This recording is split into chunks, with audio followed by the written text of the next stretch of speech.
Tagal kong hinintay to.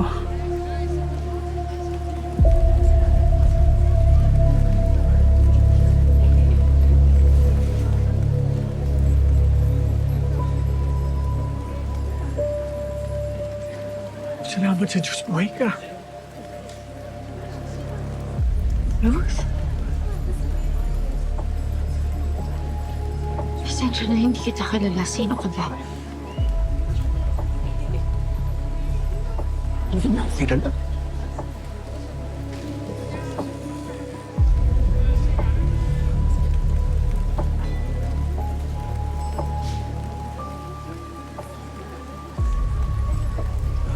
Brad, pwede magtanong, Ano yan? nakikilala mo ba to? Hindi. Tignan mo, Hindi. sigurado ka. Hindi talaga.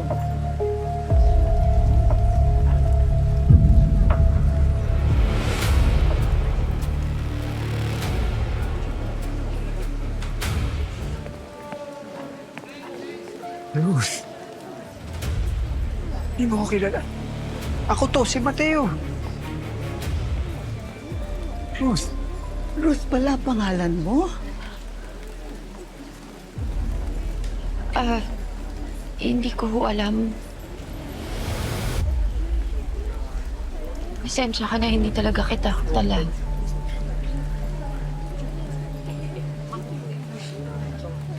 Dali lang, Ruth. Ako to, asawa mo. May anak tayo, si Yam-Yam.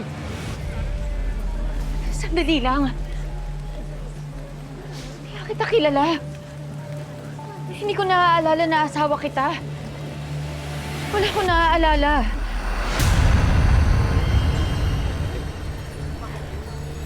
Ruth, sandali. Nagawa mo na ako. Hindi nga kita kilala. Pero alam ko may ilaw ito eh. May ilaw yan. Turo mo sa kanya. Sir! Pero maganda naman. Sir, oh, kailangan natin makalis.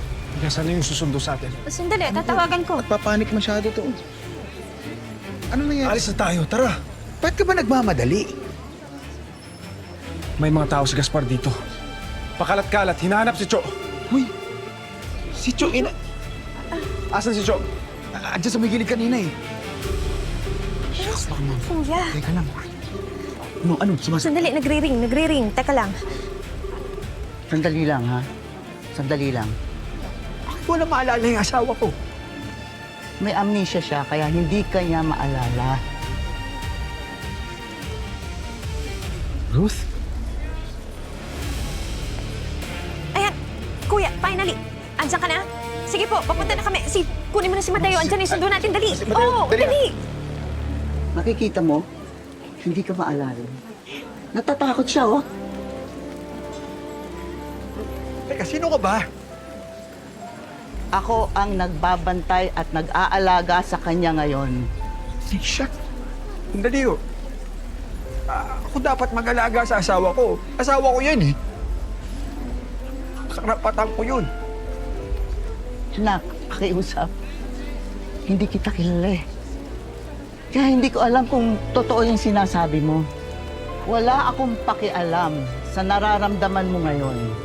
Ang mahalaga sa akin, ang kalagayan at nararamdaman ng alaga ko. Mahalaga rin sa akin ang kalagayan at pakiramdam ng asawa ko.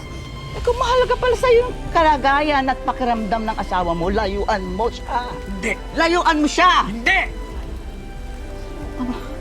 Nakikita mo, oh. Natatakot siya, hindi ka ba naaawa sa kanya, ha? Kasi pagpipilitin mo yung sarili mong lumapit sa kanya, ha? Baka mapahamak pa siya, dahil patuloy mong inilalapit yung sarili mo sa kanya, eh. Ruth? Usap tayo. Ruth! Si Mateo! Ruth! Sandali, mag-usap tayo! Si Mateo to, asawa mo! Ruth! Kailangan na natin umalis, Cho. Delikado. Nandito daw yung mga tao ni Gaspar. Wala akong pakialam si Ruth. Cho, hindi pwedeng ganyan. Halika na. Kailangan natin umalis. Baka madamay si Ruth. Hello mga kapatid, this is JM De Guzman of My Best Friend Eman. Gusto mo pa malaman na next na mangyayari? Click mo na rito and subscribe to TV5 YouTube channel.